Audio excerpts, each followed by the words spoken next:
Welcome back, travelers. We have finally made it.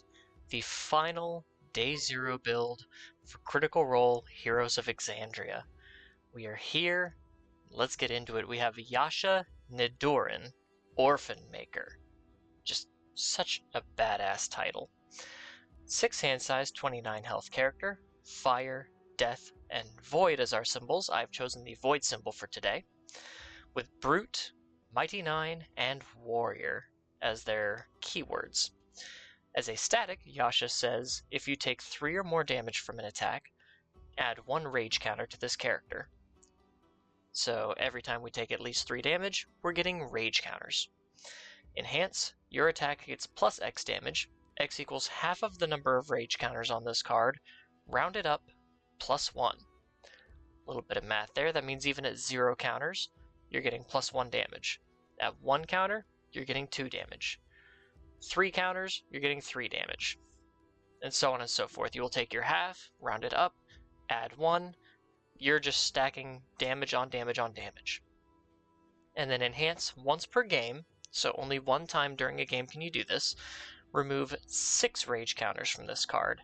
Your rival removes 2 cards from their hand.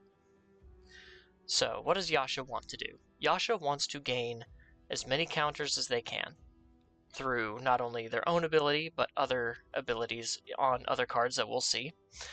And Yasha can stack a lot of damage throughout your entire string. And we have this very powerful enhance to get rid of 2 cards from your rival's hand. However, that does give up a lot of our damage boost. So unless we're absolutely stacking a whole bunch of counters, we may not want to do that as much.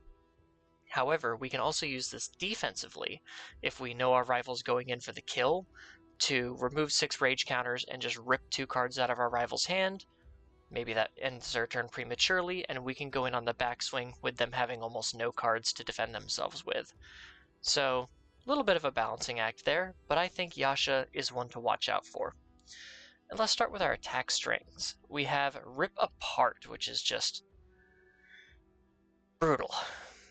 This is a 4 difficulty, 3 control, 3 mid for 6 with a 2 mid block, combo Fury and Fury. So with the combo, the only way that we can use this combo response is if the card immediately before Rip Apart in our card pool has the Fury keyword. And then we have this Blitz. If there are 2 or more rage counters on your character, this attack gains throw.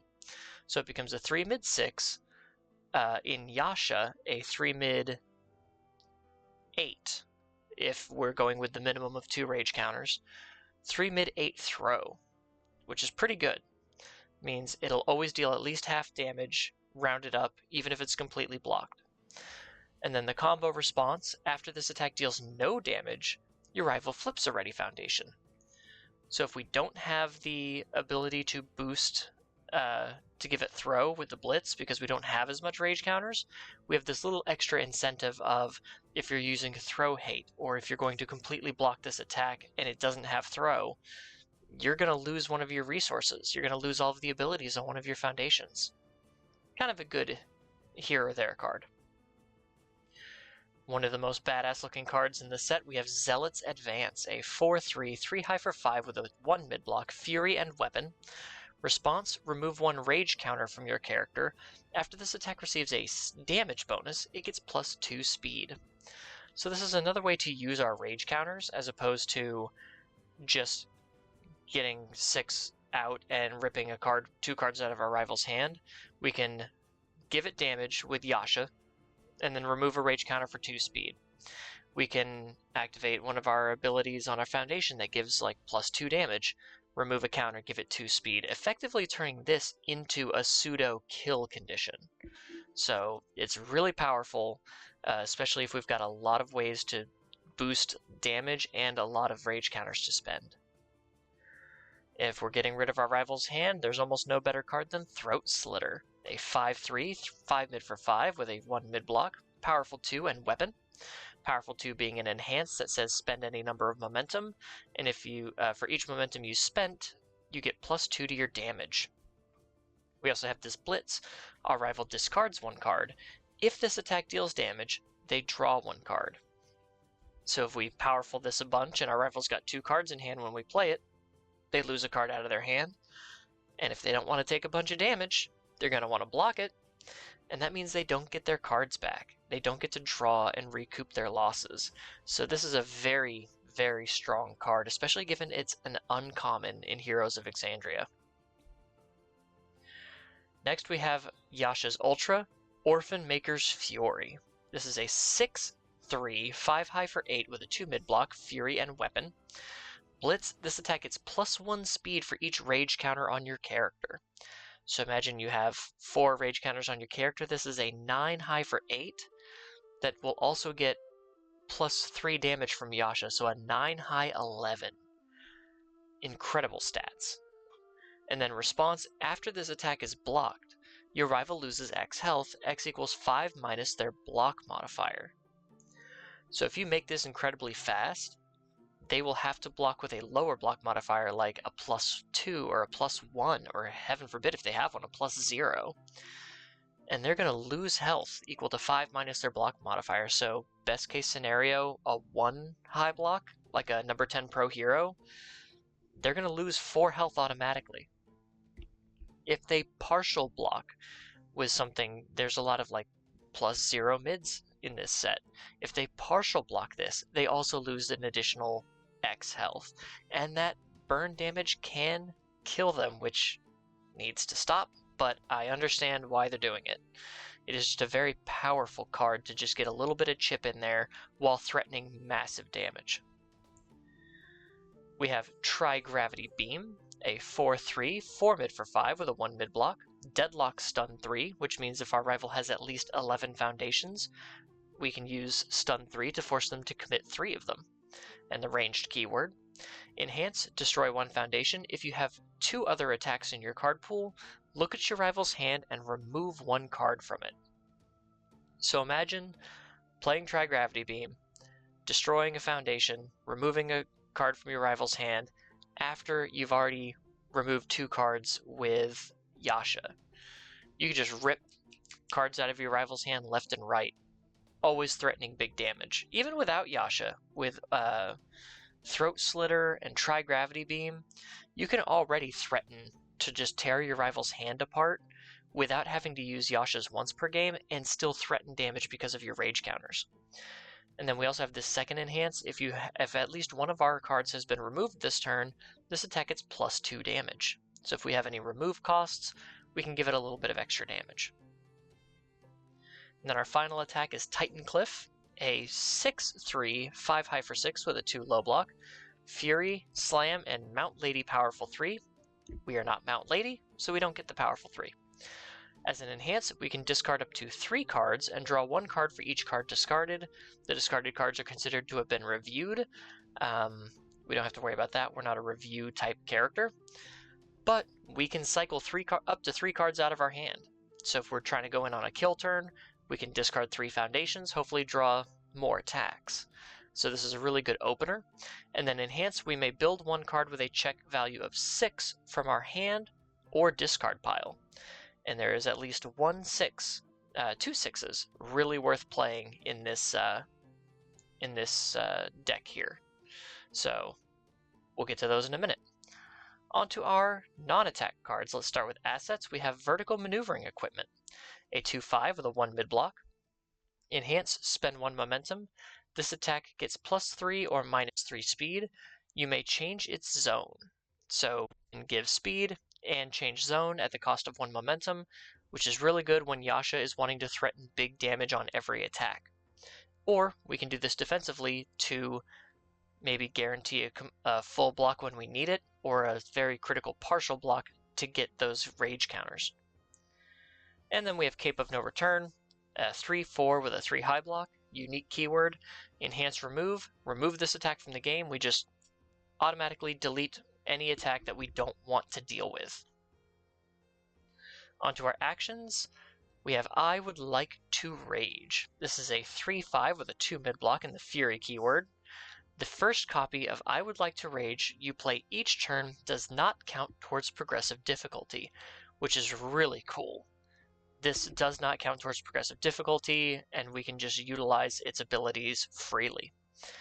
We have a form, which is anytime you could play an attack during your turn, that is called playing a form. So at any point during your turn when you could play a card from your hand, you may activate the form ability of I would like to rage. And that ability is to add 1 rage counter to your character for each of your momentum and draw 1 card. So if we've got 3 momentum because Rip Apart had throw, Orphan Throat Slitter hit, Tri-Gravity Beam hit, something like that, we can get 3 extra rage counters for free and draw a card. This replaces itself in our hand. And then as an enhanced card pool, which means we can only activate this ability if this card is face up in our card pool, we can remove it. Our Fury attack gains powerful 3. So that's a way to then spend the momentum we have to generate massive damage. Also, while fueling Yasha's once per game, and keeping us a little bit more up in our rage counter count, so we're not losing as much damage. Pretty fun. And one of my favorite cards, Barrier Shield, a 2/5 with a 2 high block and the ally keyword. As a static, it does not count towards progressive difficulty. As an enhance, we can remove it from the game, reduce this attack speed to 0. The next card we play this turn gains Breaker 2.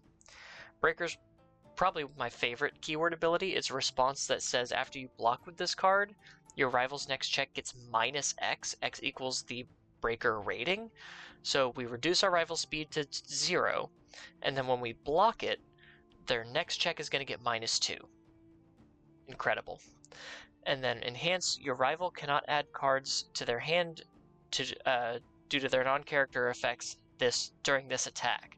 So if our rival's got a lot of draw cards on board and we don't want them to draw, we can just Barrier Shield, you're not allowed to draw, and then hopefully we can rip cards out of their hand with Yasha and really just make them struggle, really cut their turn short. Excuse me. On to foundations. We have Survival of the Fittest, a 2/5 with a 3 low block. Response, commit 1 foundation. After a rival loses health, gain 1 health. This is good because Yasha wants to take damage. They want to take 3 or more damage each hit, but we have a very finite health pool, so a little bit of healing can go a long way. And then response, commit. After a rival backup loses stamina, a backup of your choice gains 2 stamina. We're not playing the backup game. This is mainly here just to commit cards to gain us health so that we can get our rage counters and kind of control that rate of descent and keep us in a nice sweet spot. Plus, Grog's commentary is just great. We have Bellow of Rage, a 2/5 with a 2 high block. Response, remove, spend 1 momentum. After your combat phase begins, draw 1 card. But if our character is a brute, we get to add 1 card with Rage in its name from our discard pile to our hand instead. So this is usually going to be just a draw, unless we have an I would like to rage in our discard pile.